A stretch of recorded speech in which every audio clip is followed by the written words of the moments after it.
What's good, my friends? Small business owners, entrepreneurs, side hustlers everywhere. Welcome to the Go Figure Podcast. Today's episode number 34. As you can see, my partner in crime, Ty, is not here. He is busy.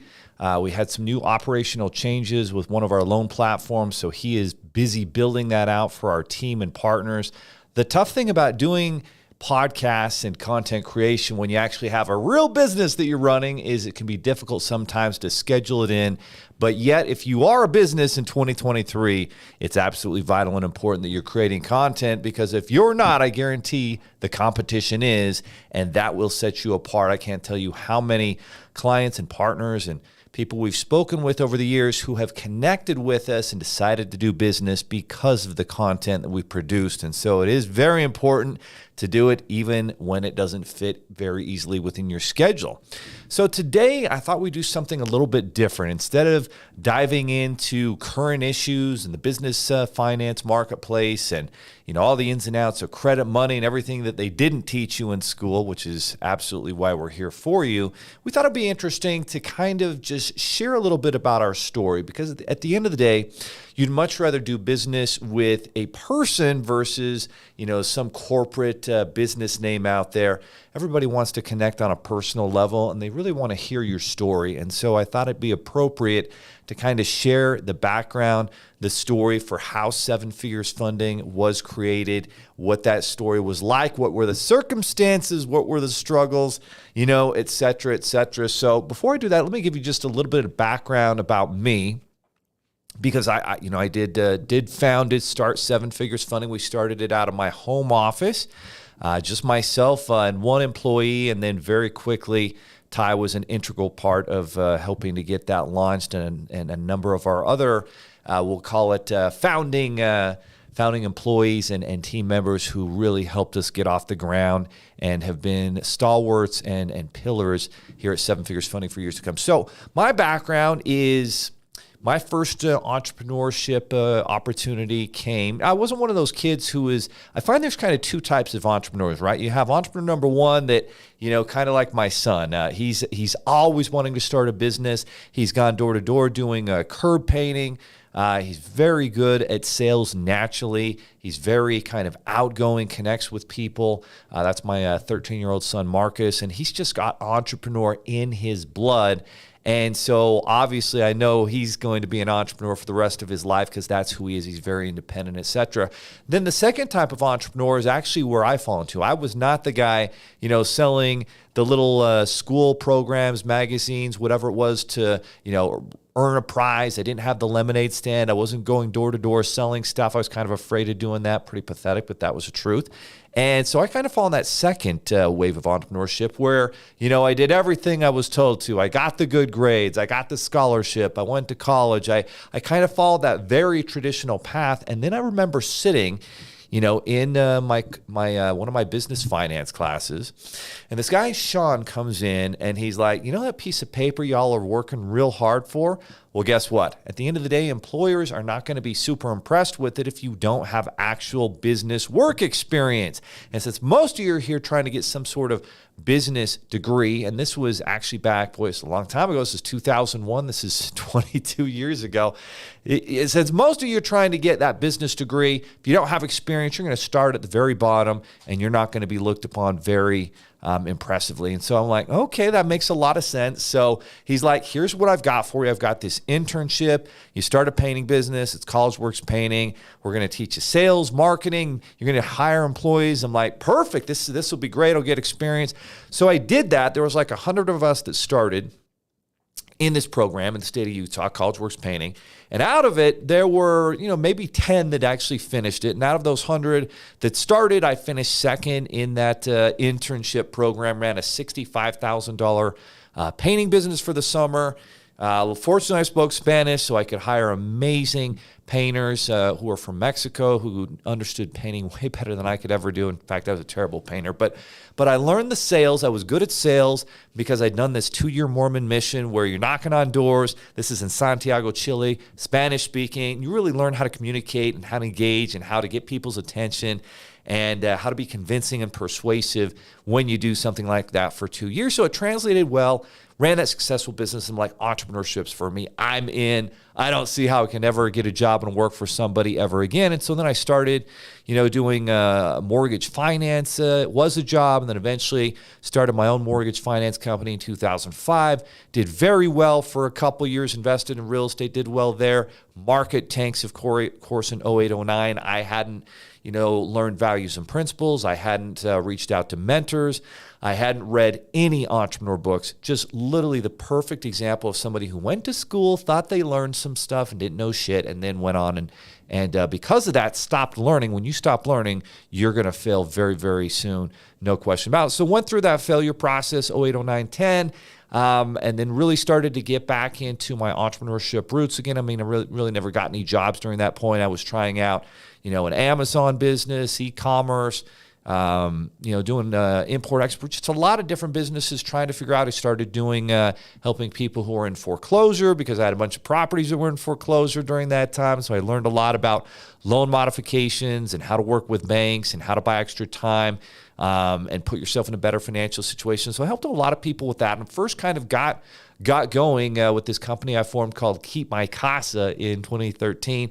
Started helping people, stop foreclosure, get loan modifications done. The most grateful people ever, obviously, because they were going to be homeless very quickly, and was able to keep them in their homes.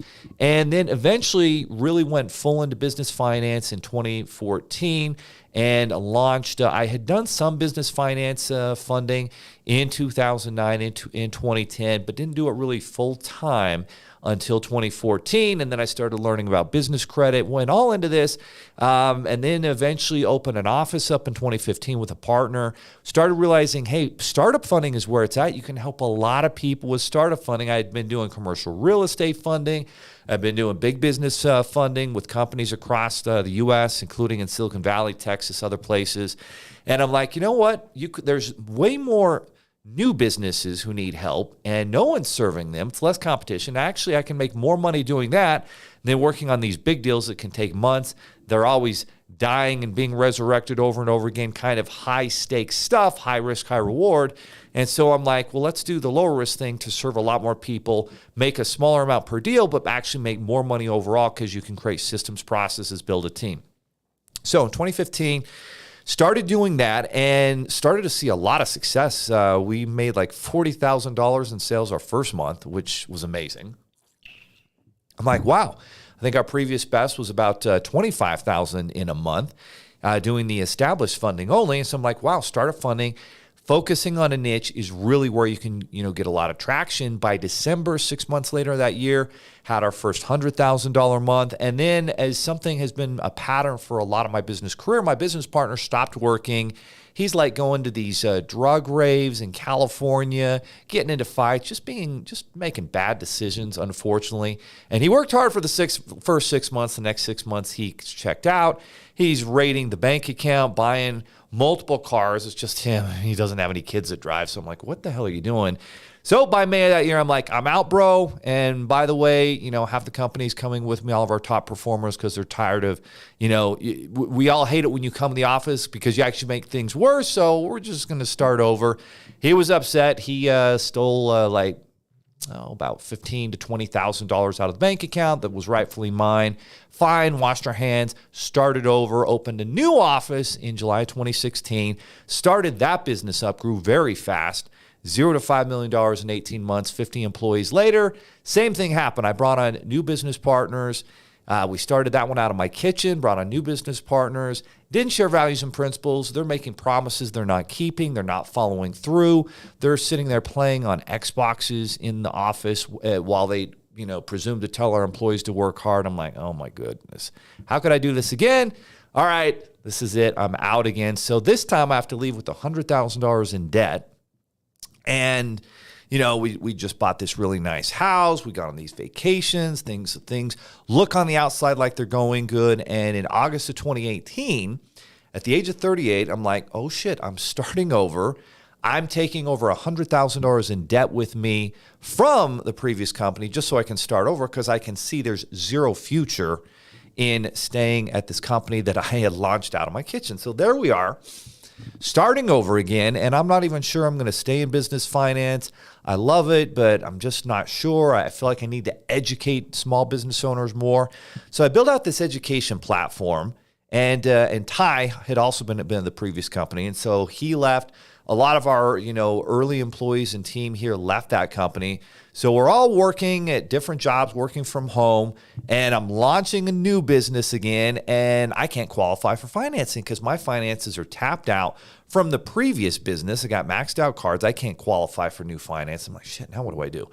Fortunately, my mother-in-law steps up. She's seen that we've had success, that I just made bad decisions in bringing in the wrong business partners. And she's like, I'll be your partner. I'll, go through funding. I'll get the money. So I put together a funding plan. Of course, we're pretty good at funding still. We got $65,000, 0% interest up to 15 months. I'm like, okay, great. We've got some runway. We've got some money. In the meantime, I start falling a little bit behind on my mortgage because I know I got to hold this money up for the business. And it's super stressful. And when I get stressed, I actually lose weight, even though I'm, working out, eating, trying to do everything right. And so I'm super stressed. And for the first month in September, we don't have any sales. October, we don't. I'm building this platform out, and I've got one employee, so I'm actually paying her W-2 salary every single week. And that's where we are. And so times are tough. I remember it like it was yesterday. I'd gone from this big office. Now I'm back to working in my home office. These guys my old partners are talking crap the whole time. They're, threatening to, lawsuits, all these different things. And I meet with an attorney and I finally figure out, actually, they don't have a leg to stand on. That's good news. And so eventually I'm like, all right, well, good. I'm going to get back to what I do. I've got this education platform to help business owners, educate them on business, finance, all these things I've learned over the last several years. I'm like, well, what if we combine the education with the finances? We'll get you the best money, but we'll also educate you on how to build business credit, how to make great decisions in building your business. And boom, now we've got a competitive advantage that nobody else has. And so in Thanksgiving that year, in November, we finally start to have sales. We white labeled out the education program because Ty was able to sell it to another coaching group that wanted to use the education platform that I built out. And so it was perfect. So we started making money there. I started doing business funding again. By December of that year, basically month 2, when we were actually back to doing funding, $25,000 in sales. I think we did maybe $50,000, $60,000 in sales in January. And by March, we'd already hit 6 figures, and we basically started funding again, in December. So literally 4 months later, we went from $0 to $100,000 a month, just like that. And that's when, before we even started, I started recruiting some of our old team that had left the previous company. And the first thing I did is I said, and I don't think they believed me, but I'm like, these are our values and principles. We're going to do what we say we're going to do. We're not going to whine and complain and talk shit about people. If there's a problem, we're going to fix it. We're going to be unreasonably optimistic. There's no complaining. There's no whining. There's only focusing on solutions. There's taking action. There's being relentless. There's being accountable for what you're supposed to do. And so I would literally meet with some of our guys. I remember meeting with Nate, who's now one of my other partners, Seven Figures Funding, and showing, hey, this is what we're going to do. Some guys didn't come with us. They went different directions and still succeeded. Good guys, just wanted us to be a little bit more established, which of course now we are. And so eventually, been working at the home office for 9 months, and there's these key points that happen, I think, in everybody's launch story. And let me get a drink real quick because I lost my voice last week. So there are these pivot points that happen in your business where if you don't pivot, you're not going to go anywhere. You're not going to grow. You're going to very much stay where you're at. So the first one was, hey, I'm just going to do the education programs. And by about November, 90 days in, I'm like, if we don't go back to business finance and combine this, we're going nowhere. It's all right. Back to business funding. That's me. That's what I love. It's what I'm good at. Great. We're going to add the education piece and we're going to rule. And we did. We grew fast, right? The next big decision was I had this third-party group, 2 guys from my previous company that I trained up. And they were kind of like a third-party fulfillment to do the applications and get the clients the financing. And I knew it would be temporary. And so, we're sending it into them, and Ty's like, when are we going to start doing the financing in-house? We can't be sending it out to these guys. They're great guys, but they're just never going to care as much about our deals as we are. I'm like, I got you. I know this is just temporary. Give me time to build things up here. And so by April of 2019, I take these guys out to lunch. I say, hey, I love you guys, really appreciate you, but we're going to do funding in-house from here on out. God bless you, wish you nothing but the best. And my one employee at the time, my one full-time W-2, she literally comes the next day on a Saturday, shows up at my house, and she's sobbing. We're making the wrong decision. We can't do this. This is wrong. I'm like, I really appreciate everything you've done to this point, but we have to do it internally, or I can't, pay you more. We can't grow. We can't get an office. And I think eventually she understood that. But so that was the next big decision, right? We have to do funding in-house. And then Ty brought on one of our first big partners. It was funny. He and I were flying out to an event in Dallas, Texas. And this big partner, he had been trying to bring on, did e-commerce events across the country, and he finally gave him a shot. And he's like, hey, you got to get on this cruise. So Ty, on his own buck, gets on this cruise, takes him and his wife Marie there, Marie, who manages our funding department, and they go on this cruise. And I remember we funded a bunch of those clients. We passed their test. And then all of a sudden, he's at an event in New York City in May. I'm literally working 9 a.m. to 9 p.m. Monday through Saturday. And you better believe I'm working a little bit on Sunday too. So basically every day, Ty is working a full-time, sales job. And then on the weekends from Friday to Sunday, he's going to these events and getting the funding application, sends them in. And then Corey and I, who was the employee at the time, we would do the funding. I'd be the funding manager. She'd do the processing. And we're just working like a well-oiled machine.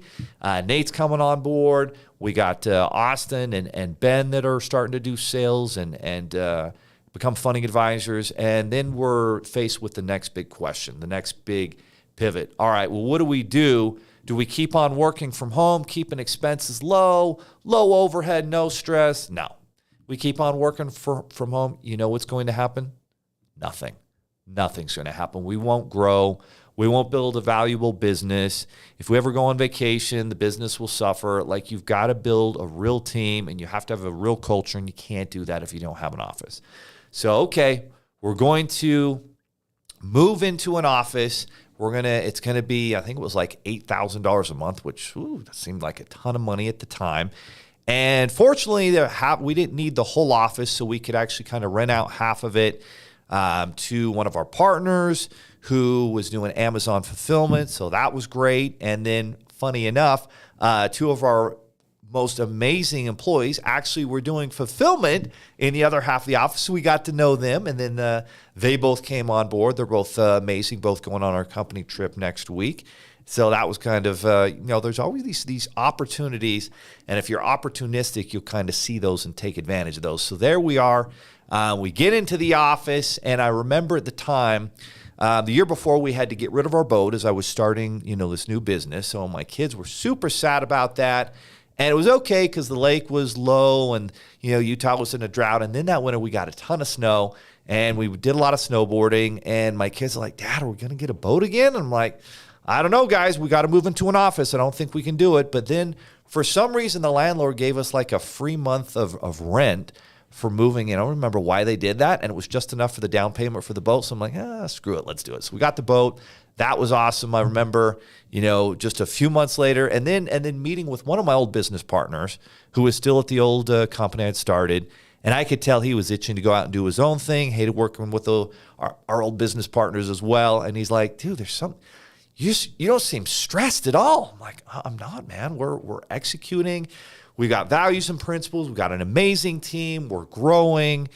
And it was just great to be in control. If you're a business owner, entrepreneur, you've got to have control. If you don't have control over the business, over your team, if you don't have control over what the culture stands for, then that business is not going to succeed. And that's exactly why the previous one did end up obviously not succeeding after I left, et cetera, et cetera. And so anyway, this guy ends up starting his own thing. He's building like a $100 million fintech, which, we're actually we're following him, working with him. He's done a great job. But again, just how important those values and principles are. So we move in the office, start building the company up, and things are going well.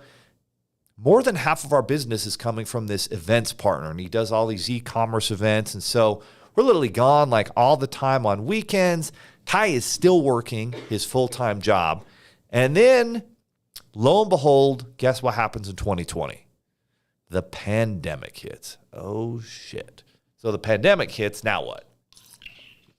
Well, all of those events we had scheduled, and they were all over the country, 3 out of 4 weeks of every month, and the majority of our business was coming from these events. So the pandemic hits in March of 2020, and those events go away, and our lead flow is tanking. And then incredibly, like, my first employee at the time was like, I need a raise. I need this. I need that. I'm like, oh my gosh, we just had our worst month ever. Probably not a good time to ask for a raise. And so that's all these things are happening at the same time. And, a lot of our team is, they don't know how to react to the pandemic. They don't know if they should come to the office. And so crazy things are happening. All these events are gone. And so by May, we have our worst month in the last 12 months. Like literally May of 2019 was significantly better, like 2.5 times better than May of 2020. I'm like, oh my gosh. So 2 important things. I decide we have to have a funding partner portal. I have to invest $20,000 into software, 20 grand. We've got some money saved up. Okay, great. So we put that into that. So in our worst month ever, I'm investing $20,000 into this partner portal. And then I'm like, well, and we've got this partner portal. What if we start recruiting people who are, coaches, consultants who want to build a business, finance business? We offer some training, and now we can generate more leads, more deals. And so I created a sales funnel, and it was my first successful one because I had tried before that to do these sales funnels, the ClickFunnels, the Russell Brunson things, and they not failed. And what I learned was, well, just follow somebody's funnel, model after them. Don't copy because I'm going to do my own stuff. I'm always going to be unique and create more value and a better offer than the competition. But who is in the space, my space, that has a successful sales funnel? So I looked and I found a couple successful funnels. I modeled after them, and lo and behold, it actually succeeded. And so we're bringing in partners, bringing in more deals. And then one of the key things that we also did during that time was, and this is where that concept of being relentless comes in, obviously there's concern, there's issues, our sales have plummeted, but I'm like, you know what? I'm going to keep on working hard. Some of our guys were on vacation. I don't know how they went on vacation. The pandemic was amazing. I think one of them went to Costa Rica. Austin did. And so I'm calling through some of his old leads because he's out for the week. And I see this old pre-approval, this lady Jen, really cool, get a hold of her. And she's like, yeah, I'm not actually working in that business opportunity I was, but I got this new one I'm super excited about. So I took her through funding. She got like 35 grand. We paid off a high interest credit card, moved it to 0% interest, saved her like 3 grand a year in interest. She's super excited. And I'm like, tell me about this group you're working with. So like, oh, it's this couple, and they're helping, moms who want to build an Amazon business while they put their baby to sleep for the day. Baby's taking the nap, and now you can build your Amazon business. I'm like, wow, these guys sound cool. They match our values and principles. And so I reach out to him every which way possible. LinkedIn, Facebook, their website, email address. And finally he responds, and I'm like, hey, we helped your client. She did well. She can give you a shout out to how awesome our business financing was. So we did a few calls with him, and he's like, all right, hey, I got this big virtual event. So we were used to live events. Now we're going to transition to virtual events. So we transitioned to virtual events. And I remember, all right, this is e-commerce. Who's a I haven't done this much financing with e-commerce clients. Well, actually, we'd done a decent amount to that point. But in terms of presenting the funding options, I felt like, Ty had a lot of e-commerce experience. He would really have the credibility when talking about this. So Ty's like, well, I'm going to play golf for the weekend in St. George, but let me do the workshop. I'm like, cool, you do the workshop. I'll make sure everybody gets funding. So he did it, and we literally I think we signed 50 deals that week. And it's literally me, and I've got my 16-year-old son, Lucas, who's taking off on his mission to Brazil on Monday. But back then, he was like 16. He's in high school. Luckily, he has this really deep voice. And so he's in there working these clients. Austin gets back. He's in there working on those clients. And then it's literally Nate and I. So there's literally like 4 of us that are just attacking all of these deals. And July, we have a record month. So literally, 3 months after the pandemic, we now have a record month. And every month thereafter, we keep growing and we keep on bringing more partners in and adding the 5-star experiences to the clients. And over and over and over again, there are these key decision points that you come to. And, as you fast forward, as I look at the wall here, we got our 2 Comma Club X Award, which a very small amount of businesses ever qualify for that or, end up doing 8 figures in sales. And so it's been an extraordinary experience. And as I look back, the values and principles are important. If you don't have values and principles on your wall, do what you say you're going to do. We're going to be relentless. We're going to focus on solutions. We're not going to make love to problems. We're going to, build a strong team, a strong culture. We're going to solve problems fast, not avoid them. We're going to take on issues quickly and fix them. We're going to control what we can control, not worry about the things we can't control. And as I look back at the journey, those are important things. If you don't start with the foundation of values and principles, you can't build something. And at the key points, if you don't end up getting an office, it's going to be tough to build something. If you don't build a team and get out of the trenches where you're doing 99% of the operational work, going to be very difficult to build, scale, and grow a company, right?